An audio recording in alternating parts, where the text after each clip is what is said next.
Thanks very much, everybody, for coming. Big welcome to you all on Saturday afternoon. And welcome to, there's some folk who are joining, we're live streaming this, and there are a few folk that are joining the live stream from elsewhere in Scotland and a few people from Wales. I don't think we advertised it in England, did we? But anyway. Social media. Oh yeah, oh that's true. And people might be, yes, seeing us on social media. So I'm Liz Murray. I'm head of campaigns in Scotland for Global Justice Now. This is Jane Herbstrip, my colleague. So you have the entire Global Justice staff team in Scotland, anyway, with you here today. We're obviously really pleased to welcome Tzeporah Berman today, who's going to be talking to us about the Fossil Fuel Non-Proliferation Treaty, which, I don't know about you, but we just call the Fossil Fuel Treaty, yeah. So we'll Much do that. easier. We'll do that from now on. Just before we start, though, and I will introduce Tzeporah properly in a minute, a couple of housekeeping things. If you want to go on if you want to use the Wi-Fi, it's AUC guest. And the password is Augustine 1861, the year the church was built. It's on the walls as well. There isn't a fire alarm planned, so if we hear a fire alarm, we probably best go straight out on the street, but there is also a fire exit here. Yeah, they're all there. And if you didn't already discover where the loos are, out the door, round to the left and turn back on yourself, and there's two loos there. So, the folk on live stream, if you've got any issues with sound or whatever, please put a note in the chat, and Jane, you're going to keep an eye on that, Jane, aren't you? So Jane will do her best to fix that. I don't know where to look to speak to the folk on live stream, maybe up there. Anyway, and also any questions for Tzeporah can go in the Q&A box at any time, and then Jane will get to them. Once we get to the Q&A after Tzeporah's spoken, Jane will relay them, and so we'll take questions from the ether as well as the room. So first of all, before we get started, before I introduce Tzeporah properly, I just, for those of you, I think most of you know Global Justice Now. But is there anyone here who doesn't know Global Justice Now? Who's not been to? Great, I'll do a little intro for you. Well, we're a social justice campaigning organisation with an international perspective. Part of a global movement, we like to think, that are challenging the inequality of the current economic system, which is failing so many people, and particularly people in the global south. So we campaign to make changes here that will have a positive effect globally, and particularly in the global south. We've been around for more than 50 years now. Used to be the World Development Movement, which I know some of you will remember. We've had supporters who've been involved for a great long time now, including me.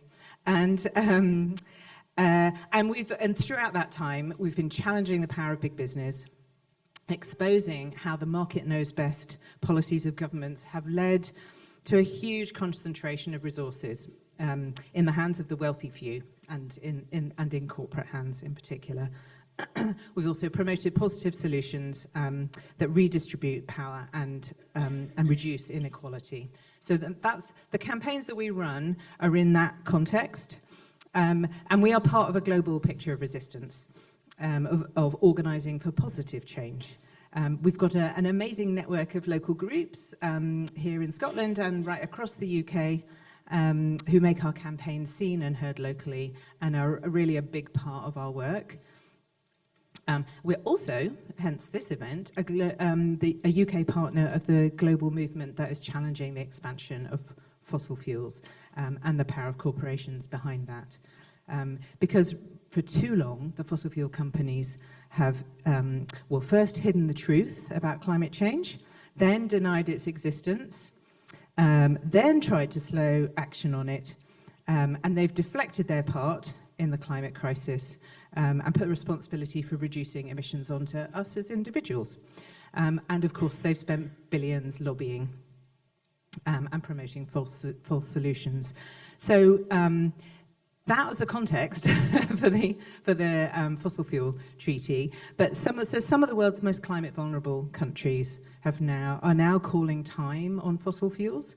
So there are 16 countries now calling for a Fossil Fuel Non-Proliferation Treaty, which will challenge the power of the fossil fuel companies and provide an emergency exit plan and a roadmap for a global transition away from fossil fuels.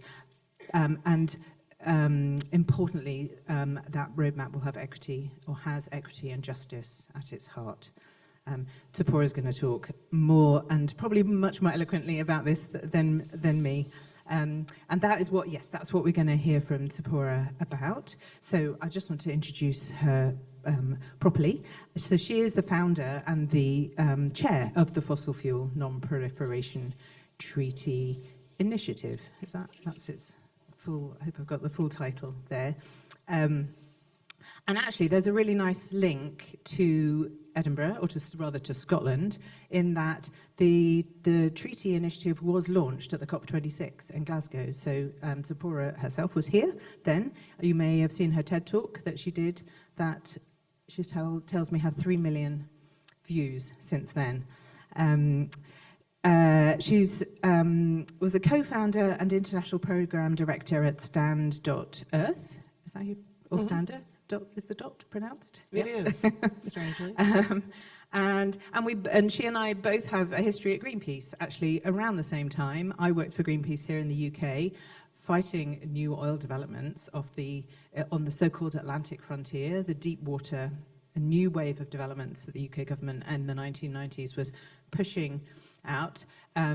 Tzeporah was at the same time, and I remember this, was working, fighting the logging of the rainforest on Clackrot Sound in British Columbia. So that's a nice, we found that as that connection today when we were speaking to each other. What else do? You publish and speak widely on fossil fuels and climate change, as you might expect. You're the author of This Crazy Time, Living Our Environmental Challenge. And in 2019, Tzeporah was awarded the Climate Breakthrough Award for the idea of the treaty. Am I right in understanding that? I created the treaty from the award. The award is given to a couple of people, individuals, every year to try and develop a breakthrough climate strategy, global climate strategy. No pressure. Yeah. And from that award, I created the Fossil Fuel Treaty. You did it. Great. And then in 2024, she was named among Time's 100 most influential climate leaders. So, fantastic. She was here visiting her nephew. That's why she's here speaking to us today. We didn't fly her in specially, I should say. But luckily for us, her nephew goes to Edinburgh University. So we're really, really pleased that she's given us a bit of her Saturday afternoon as well. Yeah, thank you ever so much for doing that. So I'm going to now hand over to Tzeporah to speak, and then we have plenty of time for questions and answers at the end. And as usual, we aren't going to let you go away without getting you to have a think about things that you might be able to do on this really important issue. So thank you. Thank you so much, Liz. And thank you all so much for coming. It's such a beautiful day out there. When I saw the sun come out, I thought, oh no, it's going to be an empty room. And here it is, a full room. So that's really wonderful. It's actually here in Edinburgh that the treaty was launched at a TED conference. Was that 2019, I think? I'm looking at my husband who's here with me. I was invited to give a TED talk on this idea of fossil fuel production or supply as being part of climate policy, because that was a radical idea back then. I actually remember the year before I was at a conference in Canada on climate change. I was an advisor to the Alberta government at the time on how to design climate policy in the tar sands, which you can imagine was not an easy task. And I was invited to this conference in Ottawa and it was on climate change. And about midway through the conference, someone from the Prime Minister's office came to me quietly and said, "Tzeporah, I have to tell you, everyone's saying it's really rude how you keep bringing up the issue of fossil fuels." And that moment was a stark turning point for me, because I realized, but that's it. fossil fuels have been invisible for 30 years in these climate policy conversations, as though that's not the problem. And it, it's rude to just talk about oil and gas in a climate policy conversation. And it really kind of, for me, was the moment where I realized how deeply embedded the problems are in the way that we are talking about climate change. I actually love talking about that history now, because I feel like so much has changed in the last 5 years. I think from the gray hair in the room, I would say some of you have also been working on this a long time, or things like this a long time. And I'm 30 years in or so working on environmental policy and advocacy, and change, it doesn't happen as a continual progress. It happens at, tipping point moments. And I think that is happening on fossil fuels, and we'll talk about that today. But that TED Talk, that Edinburgh moment that I had, am I saying that right? I feel like there's a way that you say Edinburgh that I'm not getting, but was actually one of the scariest things of my life. Chris, my husband who's here, can testify to that, because it was a climate TED. And so they had, and it was small, it was just post-COVID, and so they'd invited, climate leaders to come and have this TED conference on climate change. And I can remember looking through the curtains, and there was Al Gore and Christiana Figueres and Lawrence Tubiana, and I was about to go on stage, the missing piece, in climate negotiations, to the people who drafted the Paris Agreement. It was one of the most terrifying moments of my life. I actually threw up in a potted plant backstage and then went on stage. And it was horrible. But in fact, right after that TED Talk, I can remember Christiana Figueres came backstage and she said, "Sister," and she gave me a big high five, because I had gotten a big standing ovation. And she said, "You've just changed the conversation." And it was a really incredible moment. So we launched our first public campaign of the Fossil Fuel Treaty at Glasgow, at that COP, whatever number that was. I've been to too many of them to remember now. But our campaign was, "It's time to say the F words at COP." And we had these billboards everywhere and a digital campaign, "It's time to say the F words," just trying to create the conversation. And at the time, reporters were like, "What do you mean, say the F words?" I said, "Fossil fuels, they don't actually exist in the Paris Agreement." And that was kind of our first public campaign that started this conversation around fossil fuel phase out. So let me back up a bit, though, to where the idea came from. And for me, it started here in the forests of Canada. These are actually the boreal forest. I started my work in the temperate rainforest on the coast, but when I had my realizations around this huge gap in climate policy and negotiations, it was because I was working in Alberta in the tar sands. As I mentioned, I was appointed as a co-chair of the oil sands working group, co-chairing this working group with the former CEO of Shell, and a brilliant Indigenous leader, Melody Lapine from the Mikisew Cree. And we were supposed to design consensus policy in the oil sands, consensus climate policy in the oil sands. For a really long time, I guess probably the 10 years previous, I had thought that we weren't able to get Canada to reduce our emissions because we had far-right governments who didn't believe in climate change. And many of you, I'm sure, here know that Canada is home to some of the largest industrial development on Earth. This is the oil sands, also known as tar sands. It lies under those beautiful boreal forests. And Canada was at the time, and is still, expanding the oil sands quite significantly. And our previous prime minister had said he wanted to become an energy superpower by building 6 pipelines that spiderwebbed across North America and dramatically expanding the tar sands. But then we got a new Prime Minister Justin Trudeau, who came back into the Paris Accord and stood at Paris with his hand in his heart, said Canada's back, and then just continued to expand the oil sands and fracking.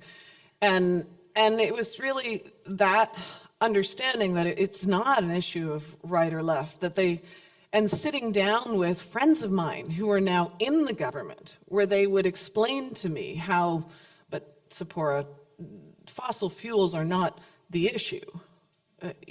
This is about emissions, not about the production of fossil fuels.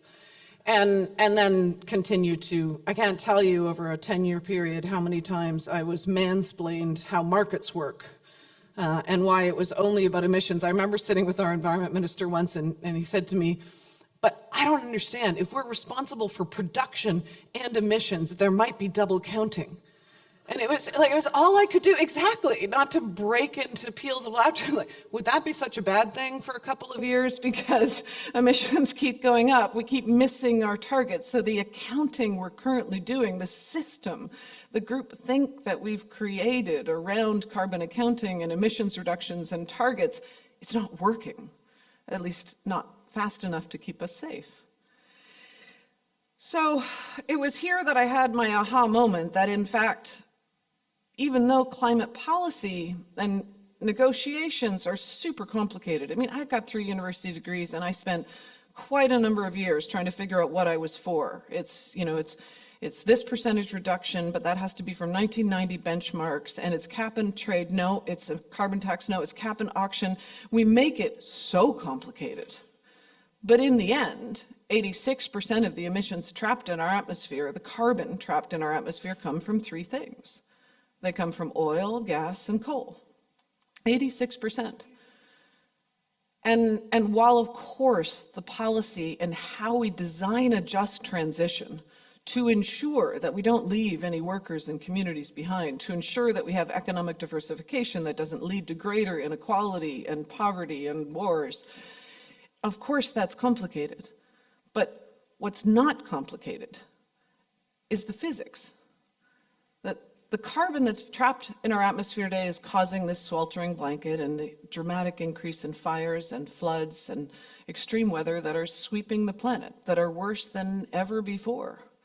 I had an opportunity this year to spend some time in Hawaii, on the island of Maui, with some indigenous leaders who are trying to rebuild after the devastating fires that many of them lost their families in. And they told me about how the fire just swept like a ball through their community, and they ran and jumped into the ocean and then watched their town burn. And as I stood with them, I looked over to where carbon is accounted for, Mauna Loa. And that day, NOAA had put out a press release saying that the carbon accumulating in our atmosphere right now is faster than ever before in human history. So what we're doing today is not working. So it was that aha moment in those negotiations and meeting with the Prime Minister's office and seeing what my own country didn't even see, that this dramatic growth in fossil fuels was an issue at all. And they were climate leaders, they kept telling me, that led me to this, to kind of search out what are other countries doing and what is my country actually responsible for under the Paris Agreement. And I'll never forget the day that I searched the Paris Agreement, just searched it in a Word document for the words oil, gas, and coal, fossil fuels, and found that they don't even exist in the world's climate agreement. How is it that the 3 products that are causing this crisis have become invisible in our discussions, or rude if you bring them up? Well, this is how. I mean, I think you foreshadowed this, when you in your talk. For over 50 years now, the fossil fuel industry has been doing everything it can to deny climate change, and when it could no longer do that, to delay climate policy through massive advertising, through lobbying, through a relentless campaign that has made us fear price increases, fear scarcity. In some ways, I think the worst thing that they've ever done is stolen our imagination, to imagine a world beyond their 3 products. And so they've been able to make their products invisible. How? Because they're the most profitable companies on earth. They have the most power of any individuals or companies in the history of the planet. The fossil fuel industry has made $2.8 billion a day in pure profit every day for the past 50 years. So sure, we can create all the processes we want, like the process to develop the Paris Agreement, but they can ensure that their lobbyists outnumber whole countries and delegations. They can ensure, even in Canada alone, I don't know the stats for the other countries, but I know in Canada that last year alone there were thousands of meetings between oil and gas industry lobbyists and our federal government. Thousands of meetings, multiple meetings every day. And so then they integrate themselves into every process. They provide more white papers and more information. No, the modeling should be done like this. To the extent that our whole system is now actually distorted. I sat down with some scientists of the internet who were part of the development of the Intergovernmental Panel on Climate Change a couple of years ago. And I said, I don't really understand this BECS thing, I can't even remember at the moment what the term stands for, but it's for carbon storage within land. And it's modeled at incredible rates in the modeling of how quickly we need to decline emissions in fossil fuels. And I said, so how much do we need to do? And they said to me, well, we're modeling about an area the size of India being planted with grasses, twice the size of India being planted with grasses every year. And then all of those grasses and crops being removed and then burned, and all of that carbon being stored. And I said, well, how much BECS is happening now? And they said, oh, it's not. We're not doing that yet. So our models have this modeling of what could happen, let alone the carbon capture and storage through technologies, which I'll get to. And I said, but why? And they said, because we were told not to model stopping to expand fossil fuels and managing a decline in production because that was unrealistic. So that's unrealistic. But creating this whole system where we store carbon in the land and is not. It's an incredible groupthink that has kind of paralyzed our thinking on these issues. And it has decreased our ability to create political space or social license for our elected politicians to act, in part because people feel guilty. We feel guilty because we still use fossil fuels. Because we still use fossil fuels in our everyday life. Because companies like BP created the idea of the carbon footprint. 20 years ago, BP created the idea of the carbon footprint so that it would be our responsibility for our use of fossil fuels, but they're not their responsibility for the production and pushing these three products on us that cause climate change. And then, for the last several decades, we've seen consistent advertising from the industry, billions of dollars in advertising that maintains this system, that makes us question any alternative that's presented, that makes us fear, again, for scarcity or price, for any alternative that's presented. This is one that I thought was really important to include. There's a movement in North America, probably here too, to get rid of gas stoves. And it actually, in the last couple of years, created, despite the climate impacts, ignore the climate impacts alone, we now know that our gas stoves are killing us. That is part of why we have the unprecedented cancer rates. And a lot of this new medical science has come out and really threatened the gas industry. So they've pushed in really hard with these grassroots campaigns that are about freedom, the freedom to have your gas hob. They want to take it away from you. And you know, text, this is an example of a text that came up on people's phones across Santa Barbara. The Santa Barbara City Council wants to ban your natural gas. You have to step in or your freedom's going to be taken away. So why are they doing this? They're doing this because, of course, renewables, the technology for renewable energy and the uptake in renewable energy has been dramatic over the last 10 years. And we've seen prices drop. So now in about 92% of the economies in the world, renewable energy is cheaper at scale than developing fossil fuels. And that, in fact, was the theory behind climate policy being just about emissions and demand. Economists would say this is like trying to cut with one half of the scissors, right? It's trying to cut demand but not supply. That's what we've been doing with climate change, unlike most issues that intransigent issues in human history, where if there's where you try and design policy to constrain both the supply of the product and the demand of the product. But on climate policy, we've been working on reducing emissions and pollution and trying to decrease the price of renewables and increase the demand.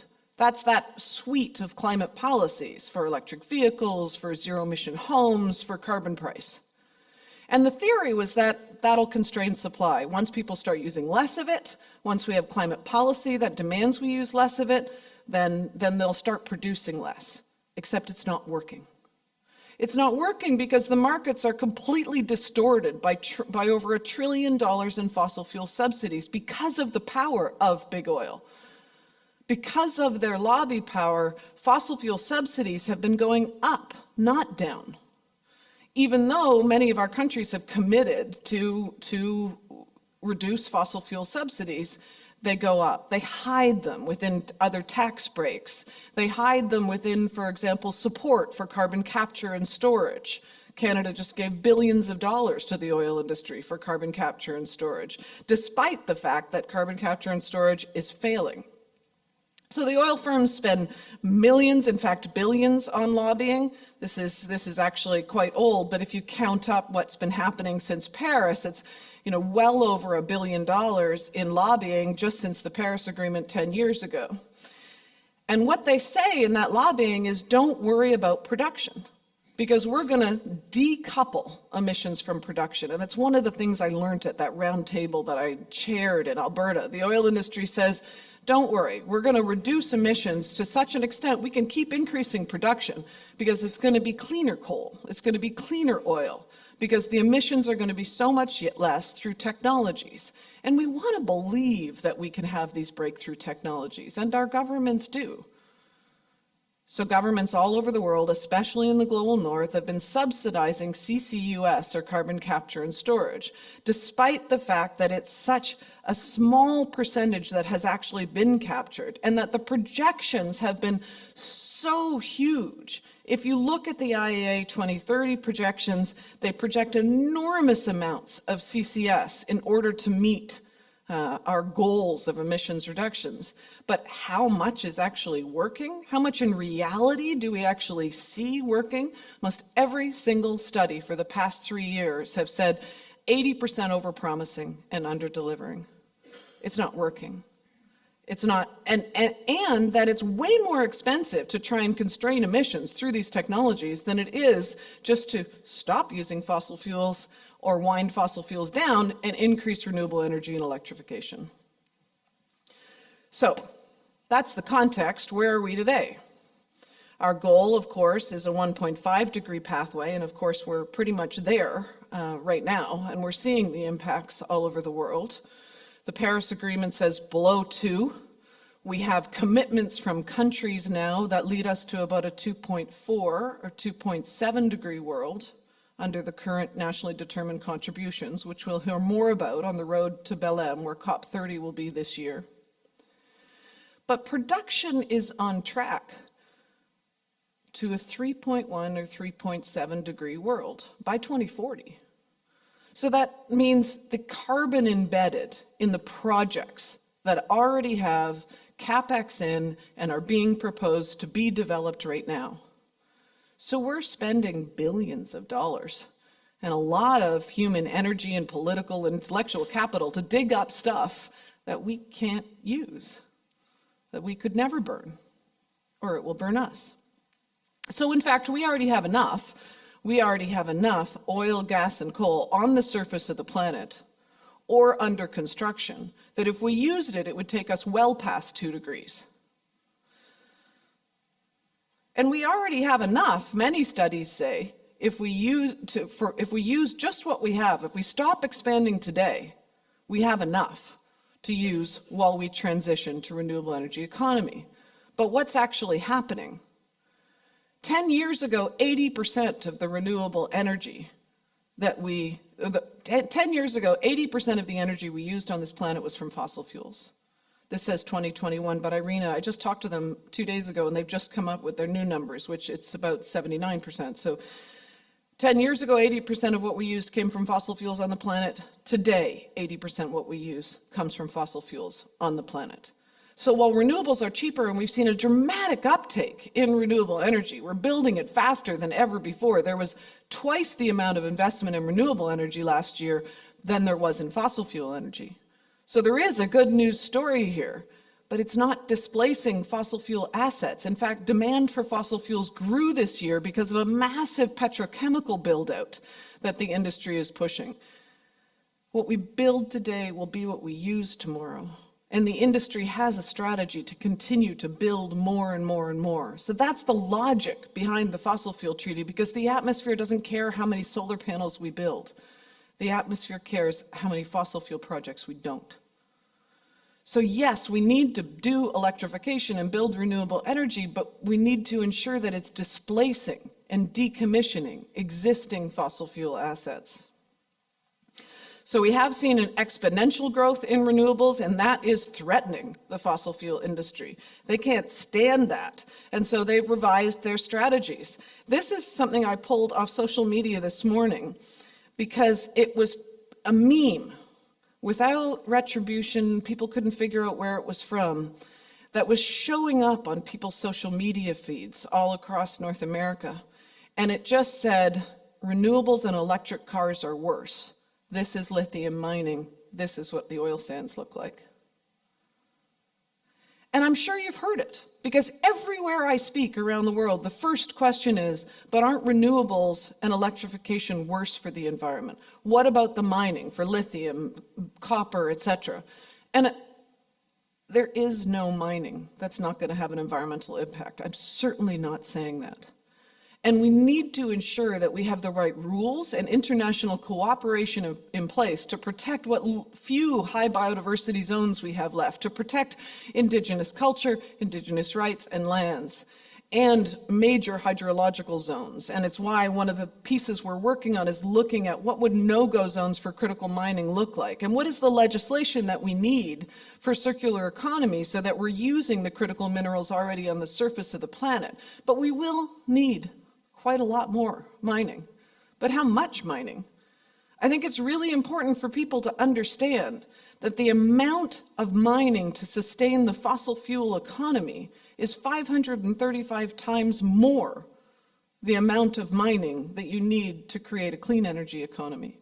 Yes, there will be mining for the clean energy economy, but think deeply about those memes and those articles that you're seeing and where they've come from. The work of Influence Map and many incredible independent journalists like Mother Jones and National Observer in Canada and others has shown that these memes and these articles that you're seeing questioning renewable energy and electric cars and batteries are being paid for by the oil industry and by oil industry groups.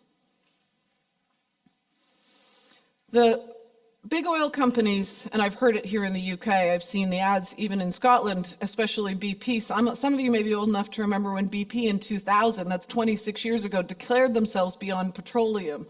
We hear a lot about how these oil companies are part of the solution. They're developing renewable energy.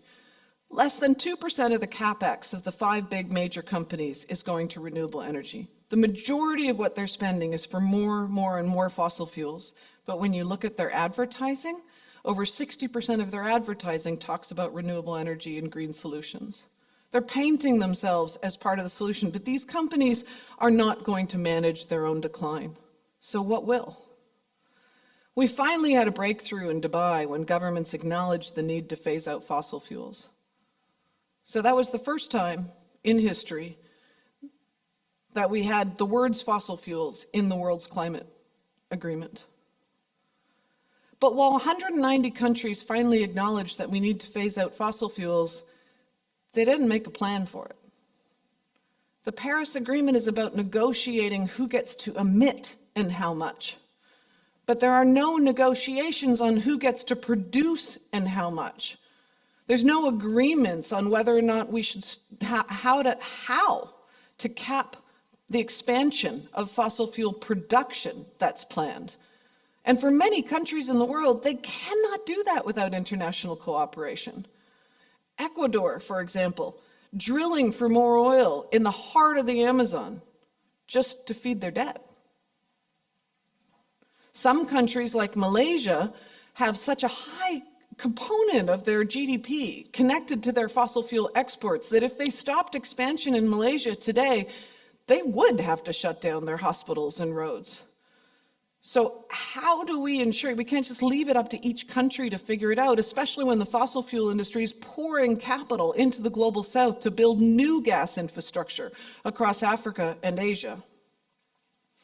So the Fossil Fuel Non-Proliferation Treaty didn't come out of my head, that's for sure. It came out of discussions that I was having with academics and diplomats from around the world, from many countries. And one of the things we studied was this proposal in 2016 called the Suva Declaration of Pacific Island Nations, who proposed the first ever ban on fossil fuels and a moratorium on fossil fuel production. This was the first time that anyone had ever really considered it. Then we started looking at nuclear non-proliferation and the idea that, for those, some of you may remember, when stockpiling nuclear weapons was considered something that was going to keep us safe. And then people started realizing that we had enough nuclear weapons to blow up the planet 6 times over already. And that in fact, stockpiling nuclear weapons was making the world more unsafe, more uncertain. Well, today, fossil fuels are our weapons of mass destruction. They're responsible for more deaths per year than anything else on the planet. 8.7 million people died last year just from air pollution due to fossil fuels alone. So the Fossil Fuel Non-Proliferation Treaty is designed in part from nuclear non-proliferation in that we take 3 pillars. First, agreements to stop the expansion of fossil fuels. Secondly, agreements and international cooperation, trade, tax, and debt rules that we could use to help wind down and phase out production. Who gets to produce and how much is decided today by OPEC and the markets. There's no justice or equity embedded in the markets. So how do we create cooperation between countries? Well, this has been done before in many other treaties. How do you support countries in stopping expansion and winding down, diversifying their economies? And of course, the third pillar is on a just transition. How do we ensure that the new that's replaced doesn't mimic the old? How do we ensure that the transition is in fact just and is all over the world? Last year, while there was an enormous amount of renewable energy investment, the majority of it was in China and the global north. In fact, 92%. Only 8% of renewable energy investment last year went into the global south. So what are the barriers in the global south to getting renewable energy investment? What are the financial structures and agreements that we need to create between countries in order to make that happen? So for a couple of years now, we've been doing research to try and understand international cooperation and where each country lies in terms of their dependency on revenues from fossil fuel exports, on jobs, how much economic capacity that they have. It's very clear that countries in the global north need to act first, that they have more capacity here in the UK, in Norway, the US, Canada, Australia. These are the 5 largest producers of fossil fuels in the world right now in terms of expansion of fossil fuel production that have significant capacity to stop expansion and wind down. And leadership matters at this moment in history. Other major treaties were built in this same way by a small group of countries coming together and creating a kind of build it and they will come model, putting new ideas on the table, and then more and more countries joined.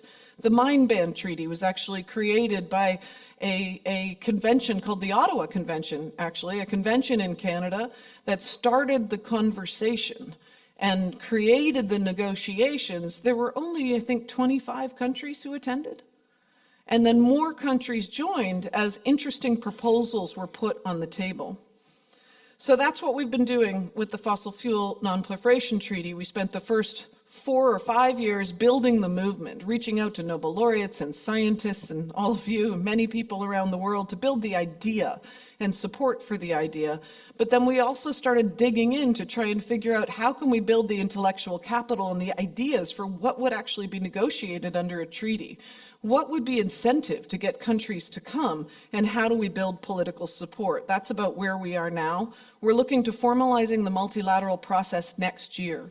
We're going for October 2026 for a standalone convention on fossil fuel phase-out and just transition that will begin the negotiations track. So we've been having technical meetings and ministerials for 3 years now, where we invite countries to come together and review the research and start talking about what a treaty could look like. In Bonn will be our next senior technical meeting. We have our 16 nation states who have endorsed. We have another 10 countries who are asking to attend as observers. So the multilateral process has many possible pathways. Right now we're looking at a series of country convenings, then an independent conference on fossil fuels hosted by a nation state, the beginning of negotiations, and then moving towards a resolution within the UN mandate. That will depend on what the countries decide. This is an idea that was created by many of us in civil society, but now that there are 16 countries, we're serving as a secretariat to them as well. So we run the Campaign and Communications Initiative on cities, which I'll tell you a bit more about before I end, and then we have the Research Initiative and the Secretariat that supports the countries that are now designing the treaty. So as was mentioned, we have 16 countries, including several fossil fuel producers. Colombia and Timor-Leste, the most recent country to join, was our first country, a large country in Asia, Pakistan. We have about 3,800 civil society organizations in 118 countries that have now endorsed the treaty. Probably of that, we have more, I would say, close to 500 or 600 organizations in about 50 countries that are actually running campaigns on the fossil fuel treaty. We call ourselves a directed network campaign. No one owns the idea of a fossil fuel treaty. No one owned the idea of a Paris Agreement. Often people say to me, well, what can I do? I say, make it your own. We're trying to provide resources so that you can campaign in a way that makes sense in your home for a global goal of a fossil fuel treaty.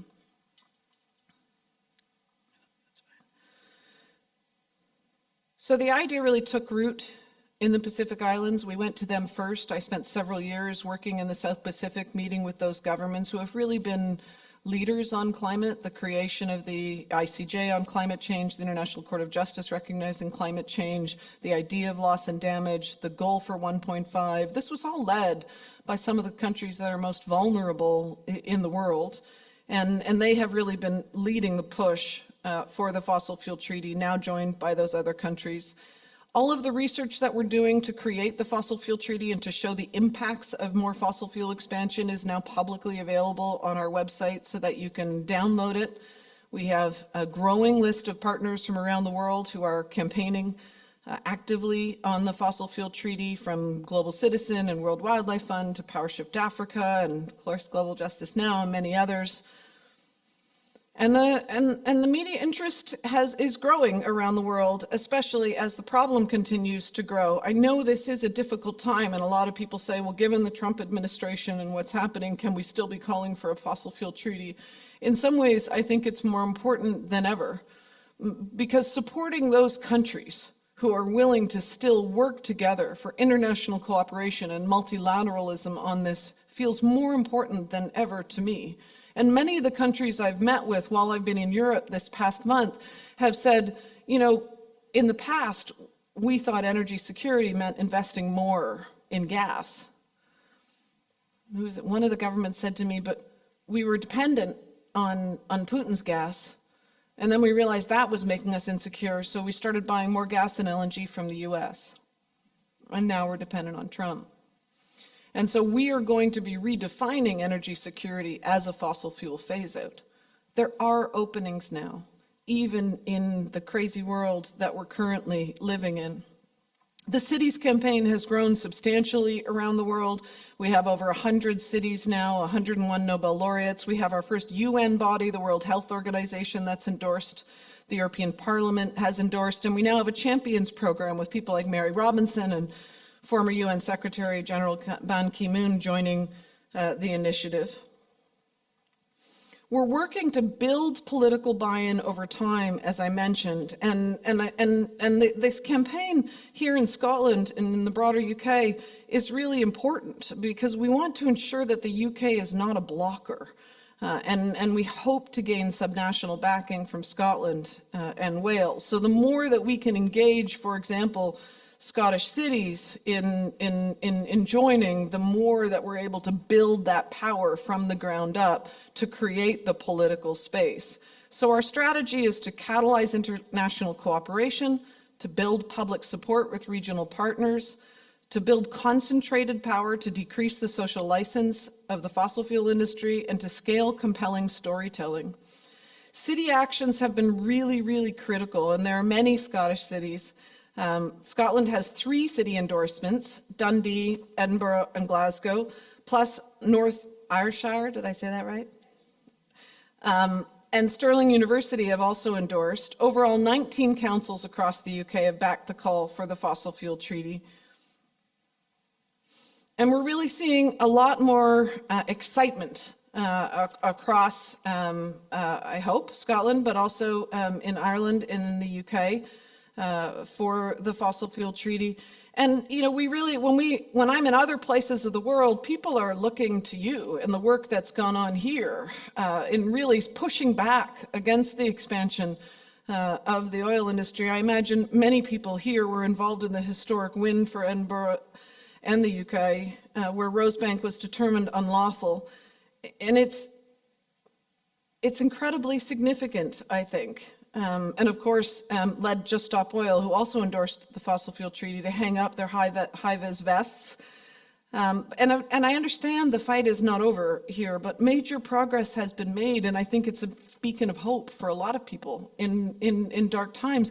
We have to celebrate our victories and our moments, but we cannot continue fighting project by project like this, because we will stop a project and they will propose another one. In moving outside the UK, Ireland has 6 council endorsements. In addition to the 5 pictured here, the environment section of Galloway County Council is also endorsed, and the campaign in Northern Ireland council endorsements is about to kick off. The campaign in Ireland has gained a lot of momentum in recent years, leading a bunch of universities and University College at Cork and others backing the call as part of a formal COP28 resolution. And the same year, a motion was passed at Dáil. There's a very diverse group, including now Mary Robinson, who's working in Ireland. So I'm hoping that you'll help us spread the word, that you'll work here in Scotland. I think it's going to be incredibly important for Scotland and Wales to participate in calling for a treaty. Ultimately, the UK has the power for international treaties. However, that would have a major impact on what the UK government decides to do and whether it's going to block some of these conversations in the future. So there's a number of ways that the Scottish government could support the proposal. I think the cities campaign is also incredibly important. And maybe actually I'll end here because I know you wanted to have some conversations amongst the tables on what we could do. I know that this is a big, bold idea, and a lot of people say to me, we don't have time for another treaty, you know, the Paris Agreement took 10 years. Treaties can be negotiated, and when we studied those other 5 treaties, in a very short period of time. But the journey towards a treaty matters. The fact that we're proposing this, the fact that we're having these conversations is already increasing ambition at a national level and within the Paris Agreement process for NDCs, where countries are starting to be held accountable for these new fossil fuel projects they're proposing. And I've watched bilateral conversations between governments from some of the most vulnerable nations, saying to the UK or to Canada, what do you mean you're proposing new oil drilling? Saying to Australia, what do you mean you're proposing a new coal plant? That will kill us. That conversation didn't exist a couple of years ago, and that's incredibly important for this shift. So sure, it's a big, bold new idea, but we can't afford more of the same. Thank you.